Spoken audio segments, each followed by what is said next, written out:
We are going to talk a little bit about social influence, what it means to be an influencer. But first, I'm going to do a really quick intro. I don't have any epic video intro with like really cool animations about myself, so I'm just going to quickly tell you a bit of background. So I'm the CEO and founder of a full-service global marketing agency, Alter New Media. We support clients from across every vertical. Our main areas of service are social media, influencer marketing, and PR. And I also have an in-house influencer division, meaning we represent influencers as talent within our board. We pitch them for brand collaborations and all of that type of thing.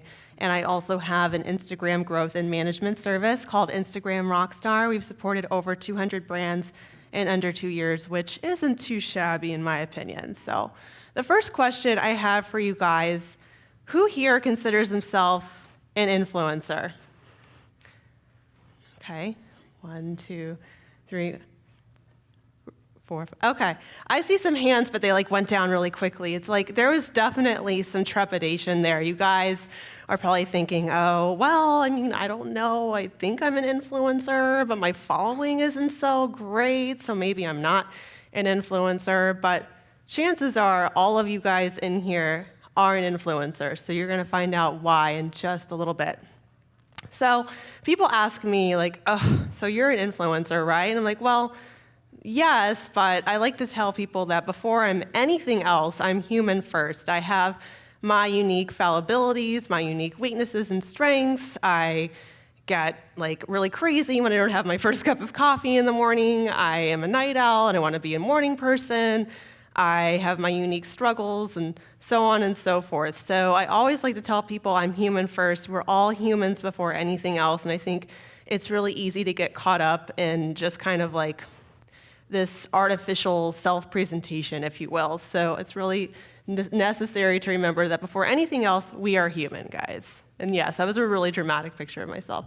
And second to that, I am a social entrepreneur. So if people were to say, yeah, so you're an influencer, I'm like, okay, human first, social entrepreneur second. And I say I'm a social entrepreneur because I place purpose ahead of profit always. Now, I know there's a big emphasis on profit in this room, but in my opinion, you will never get fully where you need to go without thinking first about impact and about driving forward with a really unique and strong why. So my marketing agency, Alter New Media, we are very much a purposeful agency because of the fact that we offer in-kind partnerships with nonprofit. We do a lot of things surrounding social impact. So for me, I self-describe as a social entrepreneur, not just an entrepreneur. So, okay, fine, I am an influencer. But, again, that is not the first and foremost thing that I say. And I think a lot of people out there who self-describe as influencers, part of the problem is that's all they consider themselves to be. It's like, okay, so you just woke up one morning, you're like, okay, I'm an influencer. I have no expertise or anything. I'm just an influencer. Like, that is obviously not going to get you very far in your journey, right? So I am an influencer, but those other two components, among other areas, are what kind of precede that. So yes, I do have a social media following. Technically speaking, I am a micro-influencer. So if we're going to be looking at influencer tiers, you have your nano-influencers who have around 1,000 to 10,000 followers. Then you have your micro-influencers who have anywhere from 10,000 to 50K followers. And then you have your macro-influencers who go all the way up to 500,000 followers, and then you have all the way up to celebrity influencers, your Kylie Jenners, your Kendalls, your, oh my God, how many Kardashians do I have to name? All of them, among other celebrities. Sometimes even celebrity influencer might have fewer followers than a macro influencer who just kind of like were in the come up of influencer, if that makes sense. So yeah, okay, so I have followers. Yay, great. But again, there's a lot more to being an influencer than just having a big following. And when I have people who come to my agency for marketing, whether they want to be an influencer themselves or they're looking to grow their Instagram following or another area of their social media, they're so fixated on followers, but they don't think about all of the other key areas that are so crucial to being an influencer. So to understand the power of being an influencer, you have to first understand what it means to have social influence. So who here in here understands social influence as it relates to like the textbook definition? Anybody? We have one hand. You're awesome. Kind of a little bit. All good. So obviously that's what being a social influencer is, right? No, not so much, but kind of. So according to Wiki, social influence refers to the way in which individuals change their behavior to meet the demands of a social environment. And of course, the social environment can vary all the time depending on your circumstances. So in this vein, I love the Mean Girls. I was like, oh my God, so perfect. Traditionally, the three areas of social influence are conformity, compliance, and obedience. That sounds like really totalitarian, right? Like, man, influencer marketing is kind of scary. And Wiki obviously knows everything, right? I mean, duh, like I'm gonna do my academic papers and just source Wikipedia and get an A+ on every single one of them. No. But it's not totally wrong at the same time. So I want to share an example. Who here knows Emily Weiss and the brand Glossier? Probably some, oh my gosh. The fact that a Gen Z knows who that is, but no one else raised their hand in the room is pretty awesome. Go you, high five. So Emily Weiss, she originally started a blog called Into the Gloss, and it was a beauty blog. And she did this while she was interning for, I think it was Vogue. And when she launched the blog, she had no intention of building a business after. She wasn't like, I'm going to launch this blog, and I'm going to use this blog as a launch pad or an impetus for launching a big company. But she was surprisingly successful with her blog. In fact, so successful that she realized, oh my gosh, like I have the opportunity to build a business because of this. And because of her success with this blog, she then moved to cosmetics, and she launched the company Glossier. She did have to raise some capital for that, but because she had such a huge following because of providing so much value through her blog, she was able to do that. And within 4 years, Glossier reached over $1 billion valuation. And that is thanks to social influence, because obviously the people that were involved in her blog, they got very excited by all of the information that she was offering. She did a lot of activities to engage her community, but without the negativity of the social influence definition that we pulled earlier from Wiki.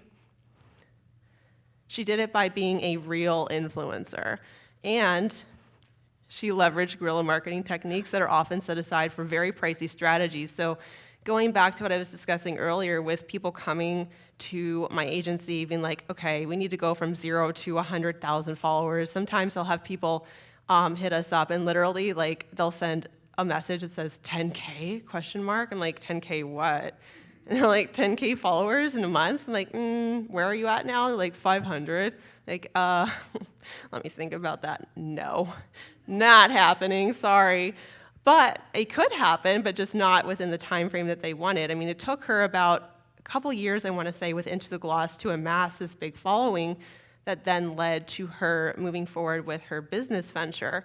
But again, she was extremely successful with that venture. And now, I mean, it's just crazy because of the number of followers that continue to amass. But, again, you have to think about the fact that you have to build a community oftentimes first, and you can't just go from 0 to mega influencer or a mega business. That's just not how it works. So then what makes a real influencer? If we're going to use this whole framework of real influencer versus faux influencer and thinking about kind of the positive impacts that Emily had with her blog as it relates to her business venture Glossier, we're going to talk about having expertise, brand authority, and empathy. These are really the 3 key tenets to being a real influencer. It doesn't matter if you're nano, micro, or macro, or celebrity, the truest influencers possess these qualities. we have a very select number of influencers that we have signed on our influencer board. Every single day we get influencers who apply to be serviced by our agency. And of course, we act as a real talent agency to these influencers. We do not charge them any money. We actually represent them.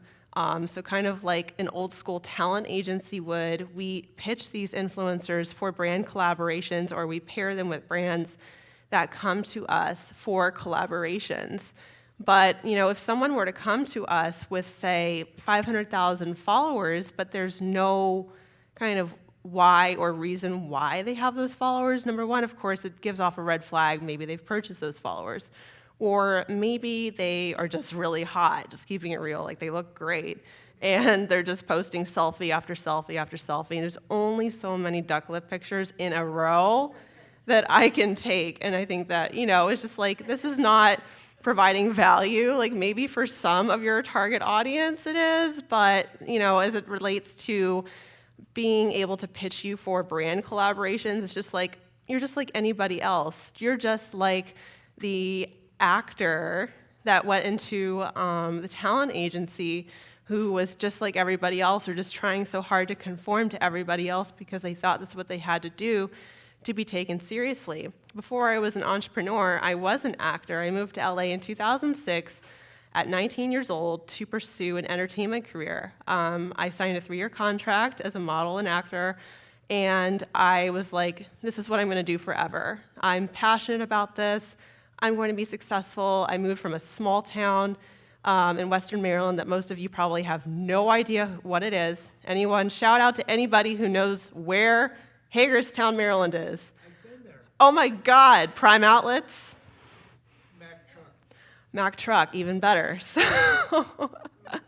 So it's like when I came out there, that's a huge move. It's 3,000 miles. Like back then, I thought, okay, I'm going to do this. But at the same time, at that time, I wasn't in touch with those few things that I kind of referenced in the beginning. I wasn't in touch fully with my humanity. I wasn't fully in touch with my why. I just knew that I had to be successful, just like so many of these young women especially know in their mind, or they think they know that they have to be successful. So they just start producing en masse these like ducklet pictures or like random things. Or I had to actually reprimand an influencer on our board because she was posting promo after promo after promo after promo. And at that point, what is that? And this actually relates to small business owners too. It doesn't matter if you're an influencer, if you're a small business owner, and you're really trying to curate your content. If every single one of your pieces of content is a promotion and you're not in some other way trying to provide value, that word again, it's going to be a problem, because at that point you're exploiting your audience. You're using your audience for your own gain. It's really important that you provide impact and that you are in touch with why you're even creating content to begin with. It has to be more than just monetizing for the sake of monetizing. It can't only be those things. So trusting someone's expertise without any experience is like trusting this guy to handle your dental care. Now, full disclaimer, I was trying to use some like really cool slide share type of activity, and it didn't quite work. So this picture was actually, it was a GIF of the doctor, the dentist from Little Shop of Horrors. Who remembers that movie? One of my favorites. So he was like drilling in the teeth. So obviously, like, who would go see him to do your teeth unless you're a masochist, which I know some of you might be. It's okay.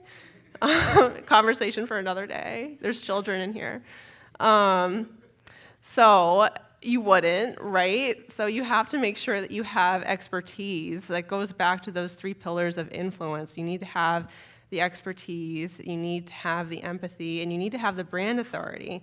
You can't, again, just go off and be like, I'm an influencer, or I'm going to like start a business just because. Of course, I'm not trying to say that you can't move forward with your passion, but you have to do your homework and you have to be kind of self-aware, right? So how do you grow your expertise? This is going to connect to whether you are trying to be an influencer as it relates to Instagram or YouTube, but also as it relates to being a business owner. Obviously, you need to make every effort to expand your knowledge without getting stuck in learning mode. Now, I am a member of more Facebook groups than I want to be a member of, which I need to go through and not delete Facebook friends, but delete Facebook group membership, because sometimes the notifications are like, oh my God, I can't with this. So I see some people, which there's a couple people in particular that I see, and I've kind of given friendly advice to, but they don't listen. Bless their hearts. You can only do what you can do. And they literally have, like, there was this one kid, and I think he had, like, in his education section in Facebook, like 10 learning modules. There was like Tony Robbins, Grant Cardone, Gary Vee, and I'm like, oh my gosh, man, like how many thought leaders do you need to go through before you think you know something? At some point, you have to trust yourself. That said, when you're going forward with self-education, and you could say this connects to, say, like the news. You don't want to just gather all of your news from biased news sources, right? You have to go out and do your research, do your due diligence to see what is the real deal, what is really happening out there. So that is the same for when you're trying to grow your business expertise, or you're trying to just become a thought leader actually like in a substantiated way, not just through like, okay, I'm just gonna go through this learning module. I need to go to like, what is it? Unleash the Power, like for the 10th time, like whatever the Tony Robbins like speech is. I don't know, you guys, like you cannot just be stuck in learning mode. It's unproductive. And you have to know and perfect your secret sauce in your industry. So you have the knowledge, but what is your USP? What is your unique selling proposition? This does go for individual influencers too. So when I'm talking about influencers, I want you to remember that regardless of what you do, you can be an influencer. It doesn't the word influencer has, of course, been co-opted to mean something else entirely than what it is, because to be an influencer is to influence. It is to have the expertise and the brand authority and the empathy. But to do that, you really have to have your USP. So when we're working with influencers specifically, or people who self-describe just as influencers, we want to make sure that they have a USP. Like, what is your niche? What's special about you other than the fact that you're attractive and you have 50,000 followers or 500,000 followers, like you and how many other people? Like, I'm gonna look at my watch here. No, so very important to note. And if you're struggling, going to the small business owners in the room, not just the people who self-describe as influencers, if you're struggling to lock new customers, which I get this a lot. I have people who come to me and they're like, oh my God, like I'm just getting started. How do I get new customers? How do I get new leads? I don't know what to do. I actually did a marketing workshop not too long ago at a General Assembly out in LA, which is where I'm based. And about 3 or 4 people were like, well, I'm just launching my new business. I'm not 100% sure how to move forward. What do I do? I'm like, well, have you thought of reaching out? And this goes back to the fact that I self-describe as being purpose-forward. I'm a social entrepreneur, not just an entrepreneur. So I'm like, why don't you consider offering in-kind services to nonprofits? Why don't you reach out to people in your community and see how you can collaborate so you can start to acquire those testimonials that you need, right? Versus just like waiting around for a new customer or waiting around for a new opportunity. Similarly, influencers, again, specifically people who self-describe as influencers, they're like, I can't lock any brand collaborations. Like, I don't know, like, how do I get Revlon to pay me? I mean, I don't get it. Like, this influencer over here did. And I said, okay, like, have you actually started to collaborate with up-and-coming brands and doing like in-kind, which I know, like, obviously we all want to make money, but we all have to start from some place, right?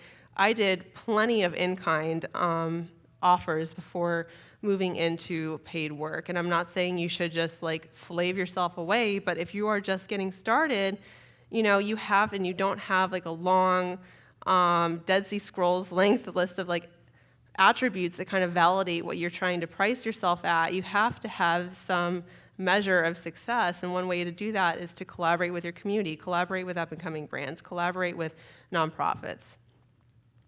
So, but now remember, so it goes back to those 3 pillars. I'm going to keep repeating it. Influencer equals empathy, brand authority, and expertise. So without expertise, without brand authority, your expertise is like a flat soda. So people are going to only reluctantly consume your expertise if you don't have brand authority. Because, the last speaker said it the best. It's like, if you don't, you could have all of the intellectual background to substantiate what you're doing, but it's like if no one really knows who you are, that guy over to the left who has done a really great marketing and brand campaign might be picked up first for his products or services or booked for an influencer campaign. Now, I usually look at the whole picture when we're working with influencers. We don't just look at one thing. But regardless, you need to be very focused on your brand authority and how to build that up. So the how of building your brand authority. Well, one way is to leverage your experience by showcasing case studies and testimonials on social media and your website. Who does this regularly? Awesome. Very good. And you do, so this goes back to the following situation. You do want to grow your social media following on relevant social platforms to your target audience through quality content and engagement. I'm going to say it once, and only once because I only have 6 minutes and 9 seconds left. Do not buy fake followers. For the love of all things holy, do not buy fake followers. Please don't do it. If you're really struggling and you're like so inclined after this talk or after this event to be like, I really just want followers, screw it. I don't care what that chick up there said with the love t-shirt. I'm going to buy like 100,000 fake followers right now. Don't do it. I'd rather offer you a complimentary consultation for 30 minutes and actually give you some specific advice as it relates to you than find out that some person just decided to arbitrarily and impulsively buy fake followers. People do it all the time. Big companies do it. Don't be fooled. They do. But what happens, a lot of people want to get those followers so they can do the swipe up. You can only swipe up on Instagram with 10K or more. But imagine if you're swiping up to nothing but Russian bots. Are they going to buy from you? Are they going to care about what you're doing? No. I think not. So when you're creating content, it doesn't matter what you do, who you are, you always want to remember the power of threes. I talk about the power of threes a lot. I talk about it in coaching. I talk about it when I'm consulting. I talk about it everywhere. The power of threes is kind of when you're remembering to post a solid mix of motivational, educational, and promotional content. You don't want to only do the promotional content. Remember, it's going to wear your audience out. You're going to be exploiting them if all you're doing is being like, buy my product now, buy my product every single post. Seriously, no, don't do it. Remember, reach into your secret sauce and your unique expertise, provide education, provide value, and also remember to provide motivational content. Think about your unique story and what makes you you. Think about that. Harness that. That's motivational content. Any content that actually will create an emotional connection in your audience is motivational content. Educational content is much more intellectual in focus. So you want to be aware of the fact that when you're creating educational content, it's more about showcasing your expertise, and in turn, you're going to build your brand authority. So you want to also collaborate with other influencers. Don't get caught up in that word. Remember, as I mentioned before, that word has been co-opted to mean something it is not. Just anyone that you think has influence in their community, maybe they only have 1,000 followers. We're working with Gold's Gym right now in an influencer campaign, a Gold's franchise specifically in Richmond, Virginia. So do you think I would find a influencer in, New York with 500,000 followers for a Richmond, Virginia-based Gold's Gym franchise? Absolutely not. It makes no sense. It's not going to have any ROI. So instead, we're looking at nano-influencers in Richmond who have maybe 1,000 to 1,500 followers or so, and being like, okay, this person's a fitness influencer. They're going to actually hit up the gym and want to create a relationship with Gold's. You want to also, when you're working with influencers, you're going to co-create content together, offer to interview them for your blog or your vlog, or also on IG or Facebook Lives. Remember, IG is Instagram. Not going to be ageist, I'm just saying. So co-host a masterclass or workshop. Leverage each other's respective social followings. So when I say the latter point, sometimes you'll find someone on YouTube who has 100,000 subscribers, but then maybe on Instagram they have like 5,000, and maybe on Instagram you have 20,000. So it's like, okay, let's cross promote, because they're going to obviously gain the value from the fact that you have a bigger IG following and they have a bigger YouTube following. So it kind of goes back and forth, so it's reflexive in that sense.